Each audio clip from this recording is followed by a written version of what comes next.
Nouvelles approches pour financer la recherche et l'innovation en Afrique, c'est le thème autour duquel réfléchissent inventeurs, chercheurs et scientifiques à l'occasion du forum annuel des organismes de financement de la recherche africaine organisé par le PASRES. Et puis Abidjan abrite du 8 au 10 novembre 2018 deux événements de taille, le Forum international du commerce et de l'industrie d'Abidjan ainsi que le Salon international des équipements et des technologies de transformation de l'Anacard. Comment se préparent ces rencontres? Éléments de réponse dans ce journal. C'est l'heure du journal et merci de nous rejoindre. Organisé par le PASRES, le Forum des organismes de financement de la recherche africaine se tient à Abidjan du 5 au 9 novembre 2018. Nouvelles approches pour financer la recherche et l'innovation en Afrique, c'est le thème qui a réuni inventeurs, chercheurs et scientifiques lors du forum annuel de l'initiative des conseils subventionnaires de la recherche en Afrique subsaharienne, en abrégé SGCI. L'objectif est de répondre à la problématique de financement dans le domaine de recherche et d'innovation en Afrique. Ariane Touré et Marius Seri. Nouvelle approche du financement et de la recherche et l'innovation en Afrique, c'est le terme qui a réuni chercheurs africains et européens lors du forum annuel des organismes de financement à Abidjan. Il s'est agi de porter des réflexions sur le mode de financement et l'accompagnement de la recherche scientifique au sein de chaque État. Cette rencontre est une grande opportunité pour la Côte d'Ivoire de se faire connaître dans l'univers des acteurs majeurs de la recherche mondiale et de permettre aux chercheurs ivoiriens de mieux s'imprégner des réalités du secteur. Nous avons ensemble essayé d'identifier des nouvelles pistes, n'est-ce pas, de financement, des nouveaux mécanismes de financement de la recherche pour mobiliser des ressources additionnelles qui viendront donc en complément des ressources mobilisées par nos États. La recherche permet de régler les problèmes auxquels nos sociétés font face aujourd'hui, mais également d'anticiper sur les problèmes de demain. Donc, sans recherche, il n'y a aucune perspective de développement pour un pays. Cette initiative du PASRES, programme d'appui stratégique à la recherche scientifique et de la National Foundation d'Afrique du Sud, est saluée par les participants présents à ce forum. Nous participons à ce forum d'abord en tant que bénéficiaires, parce que le sujet qui est abordé est un sujet qui nous tient à cœur, qui nous préoccupe. Nous vivons les réalités de l'insuffisance du financement au niveau de nos inventions et nos innovations.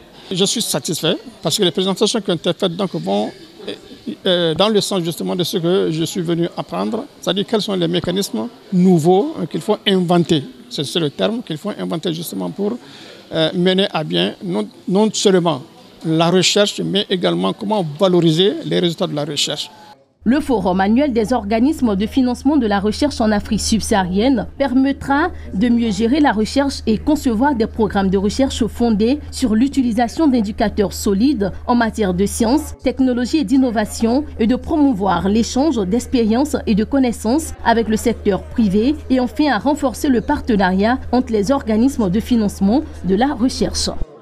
La deuxième édition du Forum international du commerce et de l'industrie dénommé FICIA Expo se tient à Abidjan du 8 au 10 novembre 2018. À quelques heures de l'ouverture de ce forum, les travaux vont bon train. Le constat a été fait par Hervé Blagnon et Marius Seri. Des stands en montage, des embellissements à affiner, des concertations pour des derniers réglages, des coups de fil pour accélérer la cadence organisationnelle, du stress qui se lit sur les visages. Nous sommes à quelques heures du FICIA 2018, le Forum international du commerce et de l'industrie, et le Sofitel Hôtel Ivoire d'Abidjan s'apprête à vivre au rythme d'une Afrique forte et solidaire, thème de cette édition. FICIA Expo, c'est donc comme vous pouvez le constater, une exposition et un forum avec plusieurs conférences, des ateliers et des B2B qui sont organisés autour des thèmes de l'industrialisation et du financement de l'industrialisation et de la transformation de nos matières et le commerce international. Pendant 3 jours, plus de 100 exposants issus du secteur du commerce et de l'industrie exposeront leur savoir et savoir-faire. Des innovations devraient aiguiser l'appétit des visiteurs du FICIA. Le commissariat général de ce forum attend 5000 visiteurs. Il invite les populations à venir s'imprégner des mécanismes de financement du commerce et de l'industrie. Vous pouvez venir librement visiter le salon. L'idéal, c'est que vous vous inscrivez en tant que visiteur sur Internet, mais sinon, vous pourrez avoir accès en vous inscrivant dès que vous arrivez par une fiche d'identification. Donc venez nombreux visiter les stands et renforcer vos capacités. La cérémonie d'ouverture du FICIA 2018 aura lieu ce jeudi 8 novembre. Elle est placée sous la présidence du vice-président ivoirien Daniel Kablan-Dinkan. Après le FICIA Expo, intéressons-nous à présent à un autre événement. Il s'agit du CIETA, le Salon international des équipements et des technologies de transformation de l'Anacarde. Eh bien, cette 3e édition s'ouvre ce jeudi du côté d'Abidjan. Quelle mise en place également pour la réussite de ce rassemblement des acteurs de la filière Anacarde? Élément de réponse dans ce reportage de Lucien Sbokoua et Richard Akeke. Nous sommes à quelques heures de la 3e édition du CIETA, le Salon international des équipements et des technologies de transformation de l'Anacarde. Ici, sur le site du Palais de la Culture, les préparatifs vont bon train. Comme ici, cet innovateur en pleine installation de sa machine de séchage. Pour cette exposition, j'ai fabriqué donc un séchoir donc d'Anacarde. Et l'avantage donc de ce séchoir, il permet donc de déshydrater donc la noix de cajou avant donc l'exportation. Nous sommes ici en vue, n'est-ce pas, de chercher des potentiels acheteurs, acquéreurs, pour permettre, n'est-ce pas, de valoriser, n'est-ce pas, ce que nous faisons. L'innovation de cette année, c'est la promotion des PME et des inventeurs potentiels dans la transformation de noix de cajou. La 3e édition du CIETA a pour thème la transformation de l'Anacarde, une mine d'opportunités pour la jeunesse. Fort de cela, le ministère de l'Industrie, en partenariat avec le ministère de l'Agriculture, ont décidé, avec le Conseil Coton-Anacarde, d'accorder une place de choix à la promotion de la transformation locale de l'Anacarde. Nous avons convié toutes les structures, toutes les PME qui sont dans le domaine de la mécanique, dans la fabrication des équipements, dans la fabrication des pièces de rechange. Parce qu'on ne peut pas développer une industrie si on n'a pas de technologie, si on ne maîtrise pas la technologie. 3 jours durant, du 8 au 10 novembre, une trentaine d'exposants prendront part à la grande messe de l'Anacarde. Plus de 10 000 visiteurs sont attendus. Abordons le chapitre société de cette édition. En Côte d'Ivoire, les agents de santé du secteur public ont entamé depuis lundi un mouvement de grève de 5 jours pour réclamer des revalorisations salariales. Après un échec des négociations avec le ministère de tutelle, la coordination des syndicats du secteur de la santé a décidé donc de poursuivre la grève. Lawani Babatunde et Lyon Gilbert. C'est un refus catégorique, opposé au ministre de la fonction publique, suite à sa demande adressée à la coordination des agents de santé de Côte d'Ivoire, Cordi Santé, de suspendre son mot d'ordre de grève. Réunie au CHU de Yopougon pour une assemblée générale de consultation et de décision, elle a choisi à l'unanimité des agents présents de continuer la lutte. C'est déplorable qu'on taxe donc du niveau d'observation du mot d'ordre à 8%. Cela veut dire que l'auteur de cette évaluation nous invite à prouver que nous voulons paralyser donc le système sanitaire, et c'est ce que donc nous allons faire dans la 2e phase donc de l'exécution du mot d'ordre de grève. Depuis le lundi 5 novembre, les agents de santé de Côte d'Ivoire ont entamé une grève pour revendiquer de meilleures conditions de vie et de travail. Les négociations entreprises jusque-là avec les ministères de la Santé et de la fonction publique n'ont abouti à aucun accord. C'est regrettable que ce ne soit que les médecins seulement qui ont une maudite indemnité contributive au logement. Tout le reste infirmiers, administrateurs, personnel administratif, techniciens, personne ne bénéficie d'indemnité de logement. Nous demandons aussi une indemnité de suggestion pour donc toute la contrainte de travail du secteur santé, dont personne n'en bénéficie. C'est une nouvelle indemnité qu'il faut instituer, et l'indemnité donc de risque sanitaire modeste qui nous a été octroyée en 2008 mérite révalorisation, et tout cela donc est contenu dans nos revendications financières, y compris les 100 points et 150 points qui constituent la révalorisation donc indiciaire, sans oublier que pour nous motiver véritablement, il faut remplacer donc la prime d'intéressement annuelle qui est dérisoire en une prime d'incitation au travail, d'incitation à la production qui doit être donc mensuelle, payable donc par trimestre et adossée donc au budget de l'État. La grève se poursuit dans le secteur de la santé en Côte d'Ivoire, mais la coordination des agents de santé rassure sur l'observation du service minimum dans tous les hôpitaux, notamment dans les blocs opératoires, les salles d'accouchement et dans les services d'urgence. Toujours en Côte d'Ivoire, l'Abissa, fête traditionnelle du peuple Nzima Kotoko, aura bel et bien lieu ce samedi 10 novembre dans la ville balnéaire de Grand Bassam. Ce sera une seule journée consacrée à la danse, contrairement aux éditions précédentes. Les femmes prêtresses du royaume Nzima Kotoko ont procédé à la cérémonie de purification pour conjurer les mauvais sorts avant le jour fatidique.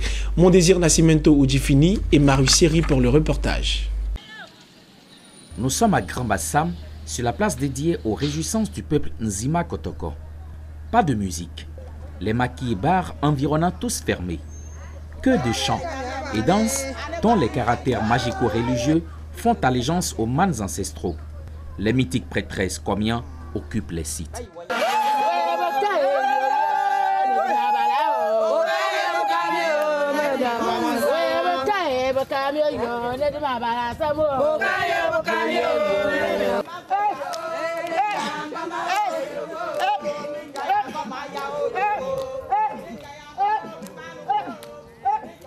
Les prêtresses Komian, avec les sacrifices, entrent en contact avec les génies pour une réconciliation entre le peuple et les ancêtres. Nous sommes en pleine séance de purification de la place Abissa. La fête de l'Abissa aura donc bel et bien lieu ce samedi 10 novembre. Ce qui se passe aujourd'hui, c'est donc cette danse de purification pour que derrière, on puisse célébrer l'Abissa. Alors, le déroulement de l'Abissa a plusieurs facettes. Et dans la tradition, lorsque des événements, lorsque le peuple est soumis à certaines contraintes, l'Abissa se célèbre différemment. C'est pour ça que cette année, l'Abissa va se dérouler sur un jour où le tam-tam sortira. Et sa fonction principale lors de cette Abissa sera d'éloigner les calamités du peuple. Cette cérémonie traditionnelle de purification fait suite aux incidents liés aux élections municipales. Les résultats des élections avaient été violemment contestés par une partie de la population de Grand Bassam. Ces filles et fils restent encore indignés de la situation et selon eux, de l'immixtion de la cour royale dans les élections municipales. Non, c'est pas possible. C'est pas possible. Parce que l'Abissa même devait commencer depuis le 28. Bon, jusqu'à présent, il n'y a rien. Donc on espère qu'il n'y aura pas grand chose. Nous, on est fans d'Abissa. On est trop fans d'Abissa. S'il n'y a pas Abissa, c'est que c'est 15 heures. Si on peut nous donner, nous on va taper. Sur l'Abissa, nous plaît. Il y a des fétiches et puis qu'on appelle la politicien, ça c'est même voilà. Si même voilà, on va nous dire la vérité, si on ne veut plus faire Abissa, on va nous dire qu'appeler Abissa. Mais Abissa, une journée, on va ramasser et puis on va nous laisser comme ça. On parle de ça, Abissa, une journée, c'est foutaise. Au demeurant, le peuple Nzima Kotoko aura donc sa traditionnelle fête, mais cette fois-ci pour la première fois de son histoire en une seule journée.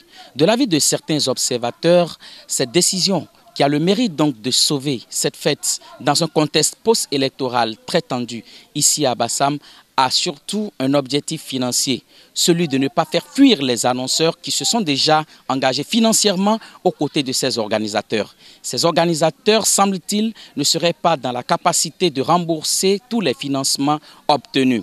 Parlant de la portée de cette édition 2018 de l'Abissa, les derniers développements sur les réseaux sociaux font état de ce que la fête sera perturbée. D'autres rumeurs non confirmées annoncent le retrait de certains sponsors très importants. On ne peut qu'attendre le soir du 10 novembre 2018 pour faire le bilan. Wait and see.